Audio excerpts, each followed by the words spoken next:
J'étais sur le pont et je demandais de l'argent aux passants en disant à tout le monde que j'avais des cafards sous la peau et que j'avais besoin d'un traitement d'urgence. Les passants étaient facilement vendus sur mes fausses ampoules. Mais soudain, une étrange femme en imperméable sombre m'a attrapé le bras. Je faisais pathétiquement un discours appris sur les ampoules, mais elle en a enlevé une avec son ongle et m'a regardé fixement.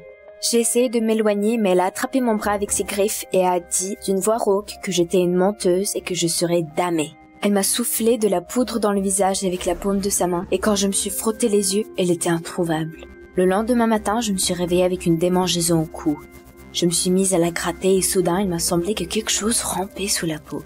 Mais j'ai immédiatement écarté ces pensées. Je me suis probablement trop habituée à ce rôle. J'ai travaillé comme actrice au théâtre, mais ça rapportait 15 sous. Mais j'ai trouvé comment utiliser mon talent d'actrice. Et maintenant, j'étais une escroque de premier ordre. Même si ma mère m'a toujours appris à être honnête, cela me mettait en colère. Elle était malade et nous ne pouvions même pas nous payer un médecin. J'ai essayé de la sauver, mais à la fin, elle est morte dans mes bras. Les médecins ont seulement essayé d'obtenir plus d'argent et ils ne s'en souciaient pas. À ce moment-là, j'étais complètement déçue par les gens. Notre maison a été saisie pour dette et après cela, j'ai décidé qu'à partir de ce jour, je traiterais les gens de la même façon qu'ils nous traitaient, ma mère et moi. Je les tromperais et bientôt je prendrais tout leur argent malhonnête. Qu'ils aimaient tant, ce serait ma vengeance pour la mort de ma mère. En y réfléchissant, j'ai rapidement fait mes valises et je me suis dirigée vers l'hôpital.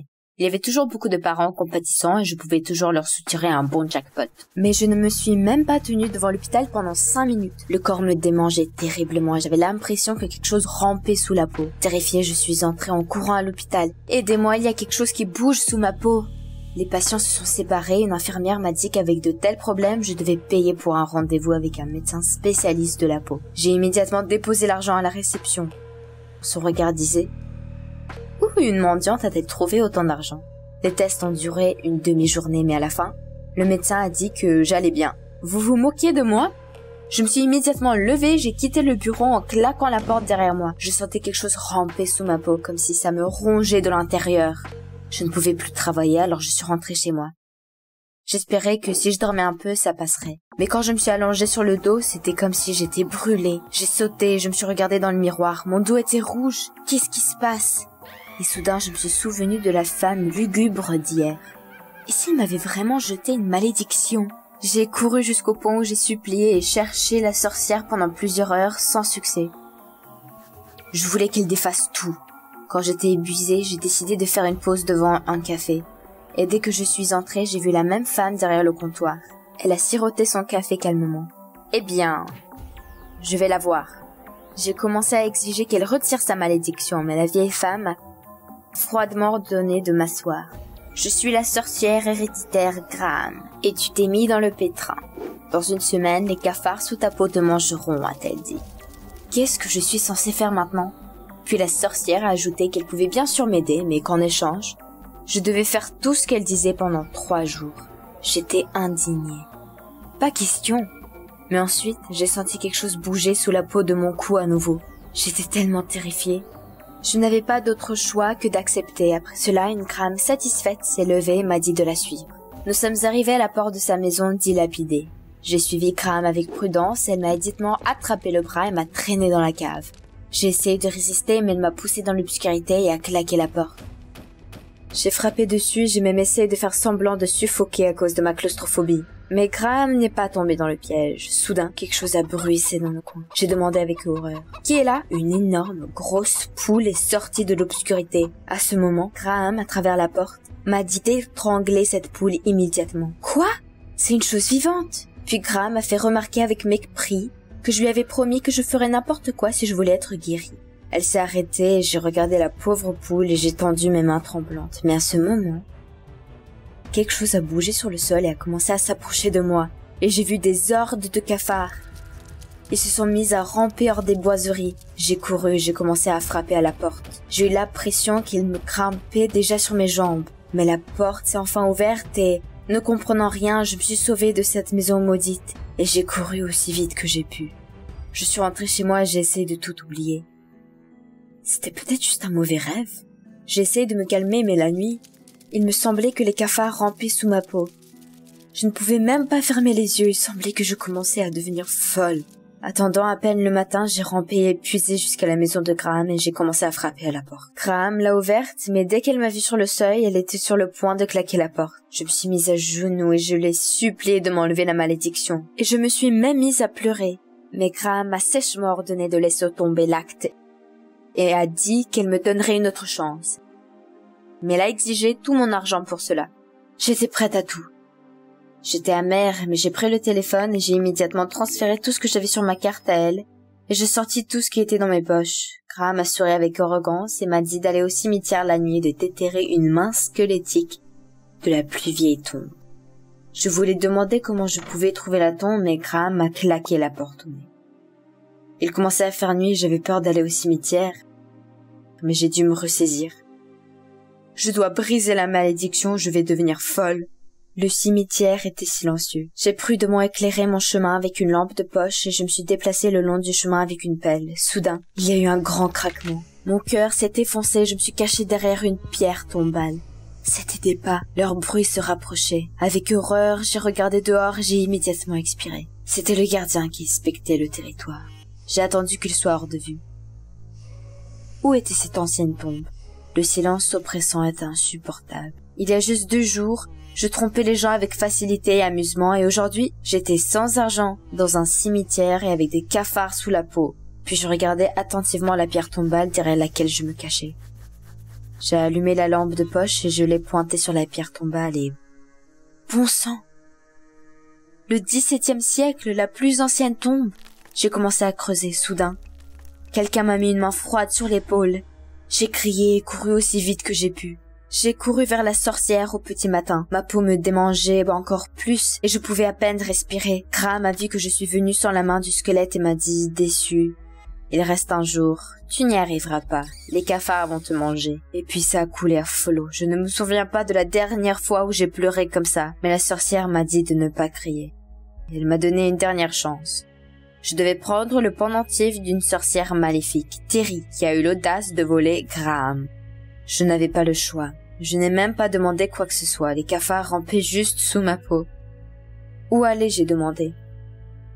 Au moins, la sorcière Terry habitait tout près et je suis allée directement chez elle. Je me suis dirigée avec précaution vers la fenêtre partiellement ouverte et je regardais à l'intérieur. Cette vieille Terry ronflait sur le lit entourée de beaucoup de chats. Mon Dieu, comment elle était grosse et dégoûtante. Graham a dit que le pendentif était caché dans le dressing à côté de sa chambre. Mon cœur battait la chamade. L'essentiel était de ne pas se faire prendre. J'ai soigneusement grimpé par la fenêtre dans la chambre. En descendant, le sol grinçait traîtreusement. Et puis Terry a remué dans son lit. Était-elle réveillée? Mais non. Terry s'est juste retournée de l'autre côté. Ouf. J'ai esquivé quelques chats et je me suis glissée dans la loge où il y avait beaucoup de boîtes et de coffres. Où était le pendentif? J'ai commencé à fouiller tranquillement dans la camelote de la sorcière. Je l'ai finalement trouvé accroché à l'autel près du miroir. Le pendentif était en or pur et avait la forme d'un crâne avec d'énormes diamants dans les yeux. Je l'ai mis dans ma poche. Je l'ai. J'étais sur le point de quitter la loge quand j'ai entendu un grand hurlement d'un des chats. J'ai marché sur la queue de l'un d'entre eux. J'ai immédiatement couru dans le couloir jusqu'à la porte d'entrée. J'avais la main sur la poignée. Mais la vieille femme a crié, elle m'a poussé et je me suis cogné le front de toutes mes forces sur la porte. Et puis tout est devenu flou. Je me suis réveillée parce que le policier me tapotait les joues. Je regardais autour de moi et Terry était là, l'air maussade et débrayé. Je me suis immédiatement éloignée d'elle, je l'ai suppliée de ne pas me jeter un sort et je lui ai parlé de la malédiction de Graham. Les flics m'ont regardée comme si j'étais une psychopathe. Et Terry a dit que j'étais une menteuse et que Graham, sa sœur, escroque, venait de m'envoyer. Elle était recherchée et ce n'était pas la première fois qu'elle essayait de voler ce pendentif parce qu'il était très cher et que Terry l'avait hérité de leur grand-mère. Terry a demandé aux flics de m'emmener au poste en tant que complice de Graham. J'ai juré que je ne savais rien, mais les flics m'ont quand même attrapé et m'ont emmené. Je me suis assise dans la cellule et j'ai pleuré. Alors Graham n'était pas une sorcière? Et moi, un escroc de première classe, j'ai moi-même été victime d'une escroquerie? J'ai failli pleurer. Est-ce que j'allais vraiment aller en prison? Les cafards n'allaient nulle part, tout le corps me démangeait terriblement. Soudain, Graham a été emmené dans la cellule avec des menottes. Le gardien voulait claquer la porte, mais Graham lui a claqué les doigts au visage. Ses yeux se mirent à briller, il retira docilement les menottes d'abord à Graham, puis à moi, et tourna simplement son visage vers le mur. Mais je l'ai attrapé et l'ai coincé contre les barreaux. Tu n'iras nulle part tant que tu ne m'auras pas dit comment faire sortir les cafards de sous ma peau. Puis Graham a ri. Elle voulait juste donner une leçon à une jeune arnaqueuse effrontée comme moi. Il n'y avait pas de cafards, c'était juste une allergie à la poudre qu'elle m'avait soufflée au visage. Et les cachets habituels pour l'allergie enlevaient rapidement la démangeaison. Je n'étais donc pas malade. J'étais sur le point de mettre Graham en pièces sur place. Mais j'ai entendu des voix, la police s'approchait. Graham a tiré sur ma manche et m'a traîné hors du commissariat. Graham et moi sommes sortis en courant et avons disparu. Et quand nous nous sommes arrêtés, j'ai demandé pourquoi le garde nous avait laissé partir. Elle a dit qu'elle était hypnotiseur et que ça a fonctionné avec le garde. Ensuite, Graham a dit qu'elle m'aimait bien et a proposé de s'enfuir de la ville pour escroquer avec elle. Nous gagnerons beaucoup d'argent ensemble et nous vivrions comme des reines. Graham m'a offert tout ce que je voulais depuis si longtemps, mais ensuite, en voyant ses mains gratter jusqu'à ce qu'elles saignent, je me suis rappelé comment j'avais vécu dans la peur ces jours-ci. Une image de ma mère m'est venue à l'esprit. Elle voulait que je sois une personne heureuse et honnête. Et c'est ce à quoi la fraude m'a conduit. Je me suis retournée et je suis partie sans répondre à Graham. J'avais une nouvelle vie devant moi. Pas facile, mais honnête. N'est-ce pas, maman? Jake, mon nouveau copain, m'attendait pour le petit déjeuner. Je suis descendue dans la cuisine. À l'entrée, je me suis arrêtée. À côté de Jake, il y avait un grand berger allemand qui grognait après moi. J'ai déménagé la veille et j'ai jamais entendu parler de ce chien. Depuis mon enfance, quand j'étais mordue par un chien errant, j'avais toujours eu une peur bleue des chiens. Jake m'a rassuré que Buddy était gentil et que j'avais rien à craindre. Je ne voulais pas lui annoncer la vérité, de peur qu'il me chasse de sa maison.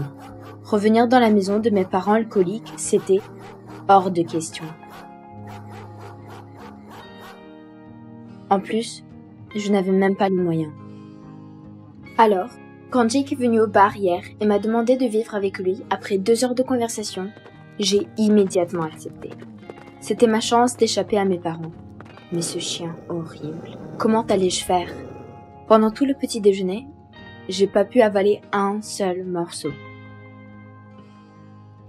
J'avais peur que le berger se jette sur moi.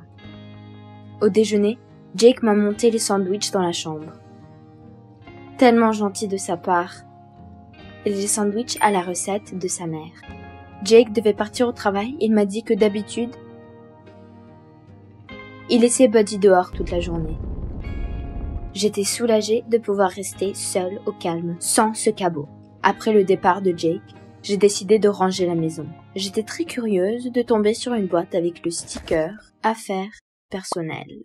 J'ai pas pu résister et j'ai ouvert la boîte. À l'intérieur, il n'y avait que des vieux vêtements féminins. Au moment où j'observais le contenu, j'ai entendu les bruits bizarres derrière la porte. C'était le chien qui griffait la porte. Il voulait rentrer. J'ai vite rangé la boîte à sa place. Les bruits se sont arrêtés. Je me suis rapprochée de la fenêtre pour le voir. Et comme soudain, il s'est jeté sur moi. Jake n'avait pas fermé la fenêtre. Mince! Je me suis retrouvée par terre. Très vite debout, j'ai couru vers la sortie. Le chien m'a coupé le chemin. Il était au milieu avec les poils dressés et les yeux enragés. Il était prêt à me déchiqueter. C'est en ce moment que Jake est rentré. Dieu merci. Le chien s'est couché au pied de son maître, comme si de rien n'était. J'ai décidé de tout raconter à Jake. Il m'a pris dans ses bras. Il m'a assuré qu'il allait trouver la solution et que je n'avais pas à m'inquiéter. Le lendemain, Jake a amené le chien chez le comportementaliste canin qui lui a promis de corriger le problème. Enfin que nous deux, seuls dans la maison sans ce monstre.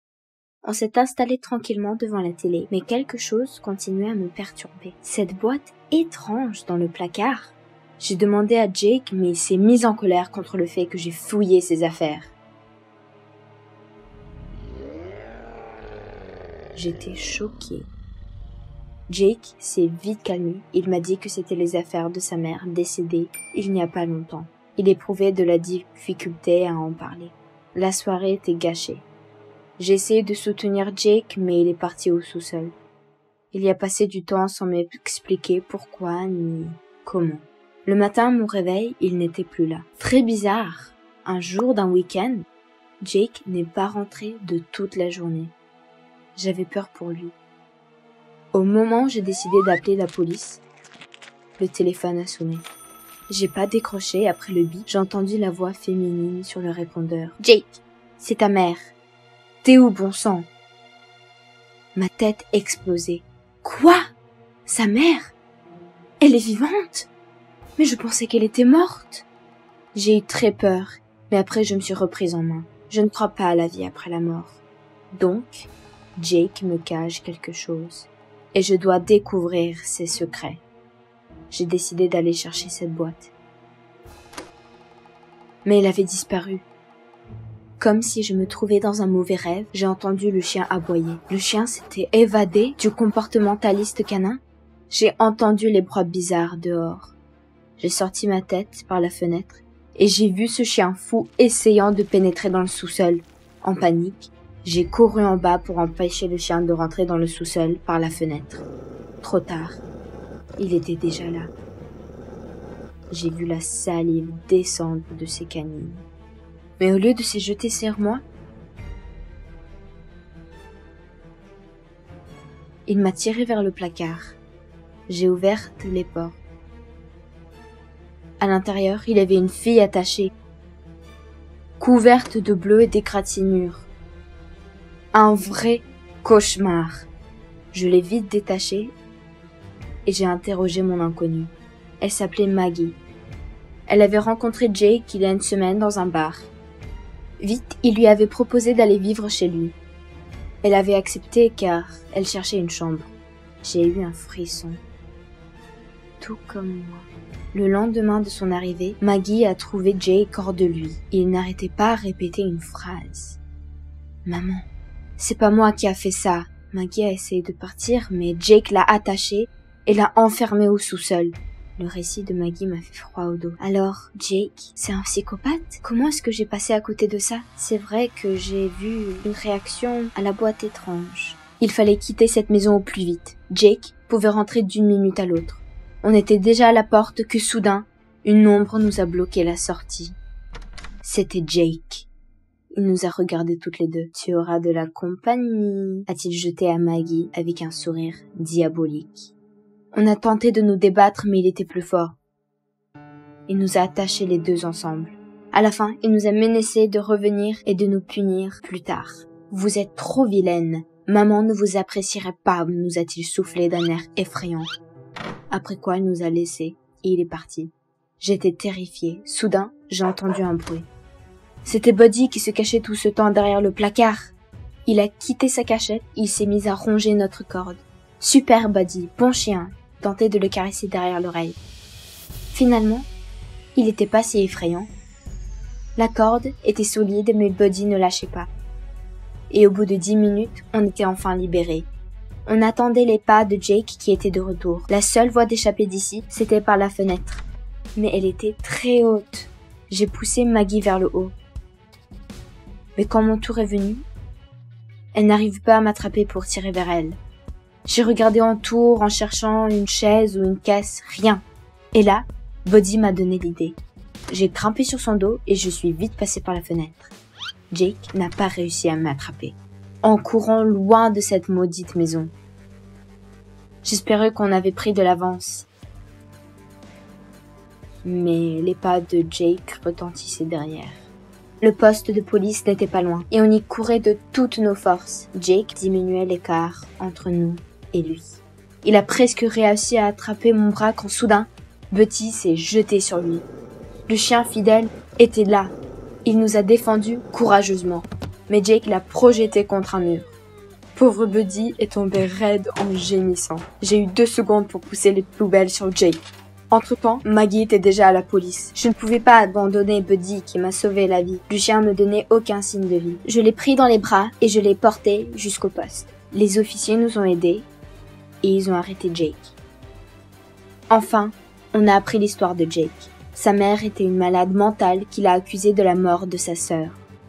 Finalement, elle a rendu son fils fou. Buddy était transporté à la clinique avec quelques côtes cassées. Quel chien courageux! Il n'a pas eu peur de s'attaquer à son maître pour nous sauver. Les larmes ont rempli mes yeux. Maggie essayait de me calmer en disant que Buddy serait bientôt dans une auberge. Pas question. Le pauvre Buddy. Maggie est restée à la police à attendre ses parents. Moi, je me suis rendue à la clinique pour voir Buddy. Pauvre chien respirait à peine. J'avais le cœur serré. J'ai supplié le docteur de faire quelque chose. Le vétérinaire s'appelait Steve. Il m'a prévenu d'état grave de Buddy, même s'il essayait de faire de tout le nécessaire. J'avais plus nulle part pour dormir. Heureusement, Maggie m'a gentiment proposé sa chambre quelques semaines. Les jours passaient. Chaque jour, je venais rendre visite à Buddy, mais il restait dans le coma. Steve, le véto, m'encourageait. Il disait que Buddy s'accrochait. Et puis, un jour, il m'a annoncé une mauvaise nouvelle. C'était décidé qu'ils vont euthanasier Buddy malgré les ripostes de Steve. Je me suis écroulée. Buddy est devenu mon être cher durant ce temps. J'ai voulu le voir, je l'ai pris dans mes bras, et j'ai plongé dans ses longs poils noirs tout doux.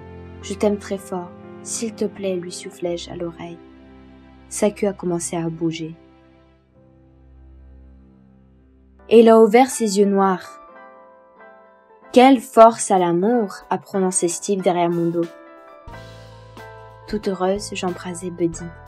Quelques jours plus tard, on était de retour chez Maggie, Buddy et moi. Elle n'était pas du tout contre. Et puis, ce chien nous a sauvé la vie. Steve m'appelait pour demander des nouvelles de Buddy. Et un jour, il m'a invité au rendez-vous romantique. Cette fois, j'ai décidé de prendre Buddy avec moi.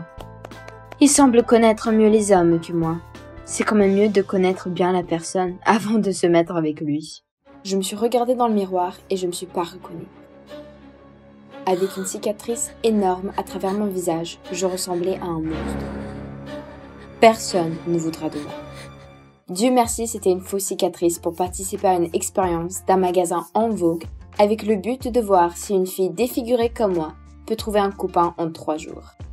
Si je réussis, je vais toucher 1000 $. J'étais d'une famille pauvre. Je n'avais ni fringues branchées, ni téléphone dernier modèle. Je me suis sentie exclue.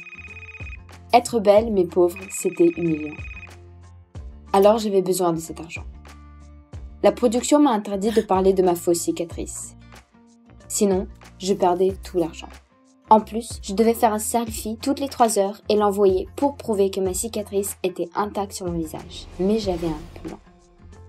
J'ai caché de la production que j'avais déjà un copain. Alors, fric facile. J'étais sûre de Zach. Il m'a toujours dit qu'il allait m'aimer, quoi qu'il arrive. Alors je suis allée à l'école. Et bien sûr, les gens me jetaient des regards. J'ai vu Zach devant la salle de bio.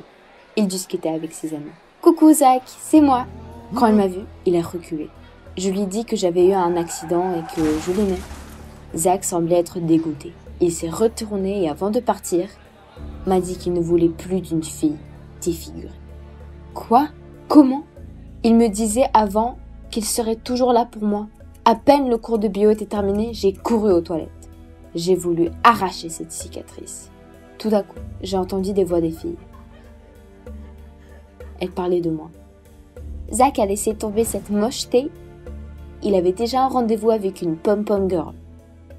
J'étais trahie et vexée. Il va le regretter. Je suis sortie des toilettes et je me suis dirigée dans la salle de sport où je pensais de trouver Chris, le capitaine d'équipe de rugby. Il se détestait avec Zach.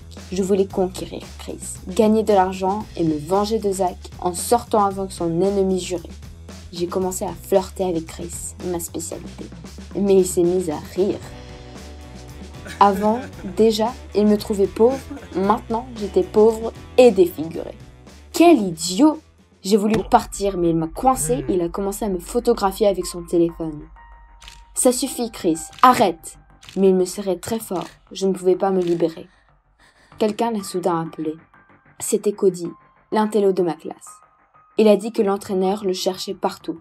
Chris s'est empressé, le laissant libre. J'ai dit à Cody que j'avais pas besoin de lui pour me libérer. Il s'est excusé, disant qu'il voulait seulement m'aider. Il a proposé de m'emmener chez moi. Je ne voulais pas que quelqu'un me voie avec ce loser, mais j'étais pas contre une promenade en voiture. Mais j'ai compris trop tard que c'était un vélo. Pendant le trajet, j'étais morte de honte. Mais c'était mieux que d'entendre les commentaires des gens dans le bus. Cody, la boule, n'arrêtait de me regarder. Mais qu'est-ce qu'il me veut? Et là, j'ai pensé qu'il était le gars idéal pour cette expérience.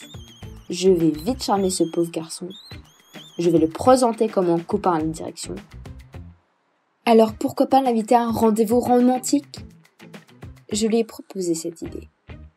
À ma surprise, Cody a refusé. Hésitant, il m'a dit qu'il était occupé ce soir et est vite parti. Je ne croyais pas à mes yeux. Même lui ne voulait pas de moi. Il me restait très peu de temps. Le jour suivant était encore plus pénible. Les gens autour de moi se moquaient de moi et Zach m'évitait. Mais c'est pas grave, je vais survivre. Mon but, c'est cet intello de Cody. J'ai glissé 2 billets de cinéma ainsi qu'un petit mot dans son casier. J'ai écrit que j'allais l'attendre après l'école à la sortie de secours. Cody sera à moi. J'étais confiante. Après les cours, je l'attendais à la sortie. Mais à la place de Cody, une bande de hooligans était déjà là-bas.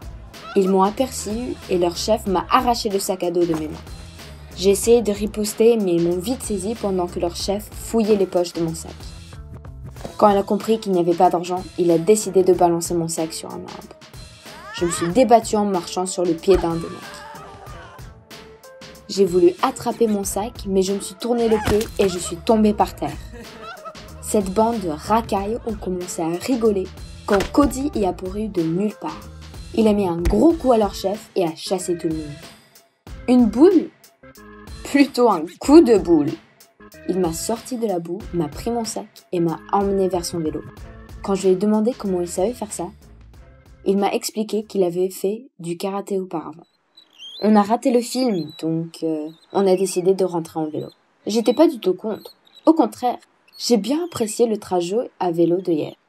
Une fois à la maison, Cody m'a fait un compresse qui m'a soulagé la douleur de ma jambe. C'était le moment idéal pour me rapprocher de lui. Je m'apprêtais à l'embrasser quand il m'a arrêté et m'a posé la question sur ma cicatrice. Il me repousse encore? Mais non, il me regardait avec un air compréhensif. Il comprenait c'était quoi d'avoir un défaut sur le corps. Mais de quoi parle-t-il? Cody a déboutonné sa chemise. Une énorme cicatrice traversait sa poitrine. J'ai jamais vu un truc pareil. En réalité, Cody a subi une opération de cœur quand il était enfant. La cicatrice n'avait jamais diminué. Il est devenu timide à cause des moqueries. Il a abandonné son activité préférée, la natation. Il n'allait plus à la plage car il ne voulait pas que les autres le voient torse nu. J'ai ressenti une telle honte. Moi, ça faisait que 2 jours et déjà j'en pouvais plus de ces moqueries. Et tout ça pour l'argent. C'était même pas vrai. Mais pour Cody, c'était un vrai problème. Mon téléphone a vibré. Le rappel qu'il ne me restait que 2 jours. Il fallait que je me dépêche. J'ai décidé d'inviter Cody à la plage. Quand il me verra en bikini, il serait immédiatement d'accord pour sortir avec moi. J'ai dit que nos cicatrices ne devaient pas nous empêcher de faire ce qui nous plaisait. Si j'arrive à ne pas avoir honte de mon visage, il ne doit pas avoir honte de son corps. J'avais peur de son refus, mais il m'a demandé le temps pour y réfléchir. S'il refuse, j'ai perdu mon temps et mon argent. Toute la soirée, j'étais très inquiète. Mais tout d'un coup, j'ai reçu un SMS de Cody. Il m'a dit qu'il avait pris du temps à réfléchir. Il allait me prendre demain matin. Le matin du dernier jour de mon expérience avait arrivé. Nous sommes allés à la plage. Je suis restée en maillot, mais Cody semblait très tendu et regardait autour de lui. Je l'ai pris par la main. Je lui ai dit que c'était pas si grave. Il faut se décider une fois pour toutes. Cody alors a enlevé son t-shirt, mais il gardait sa main contre sa poitrine, couvrant la cicatrice comme il pouvait. Et là, un ballon de foot a atterri sous nos pieds. C'était Chris avec sa bande. Ils ont commencé à se moquer de nous en nous traitant de membres de la famille Adams. Cody devenu rouge comme une tomate. Mais moi, je l'ai tiré vers l'eau.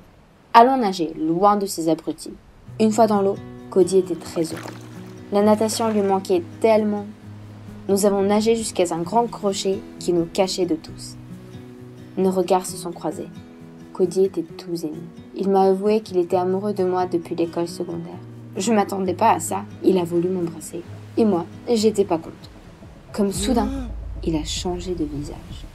Cody, qu'est-ce qui se passe? J'ai touché mon visage. Ma cicatrice s'est décrochée de mon front. Non! J'ai essayé de la remettre à sa place, sans résultat. J'ai balbutié à propos de des expériences. Mais il n'a pas voulu écouter. Il a dit qu'il avait tout compris. Je me moquais de lui avec la bande de nazes de Chris. Il s'est retourné et il m'a laissé. Cody, attends. Je suis sortie de l'eau tout en pleurs, comprenant que la seule personne qui a été vraiment gentille avec moi, c'était Cody. Malgré ma cicatrice et ma pauvreté, j'ai tout gâché. Un appel vidéo m'a retourné à la réalité. C'était la production qui me demandait les résultats. Ils ont vu que je n'avais plus ma cicatrice et m'ont dit alors que je n'avais plus aucune chance de gagner. Mais moi, je m'en fichais. J'ai passé 1 heure en pleurs et après, je suis retournée chez moi. Juste après avoir claqué la porte derrière moi, quelqu'un a frappé à la porte. Était-ce Cody? M'a-t-il vu en rentrer?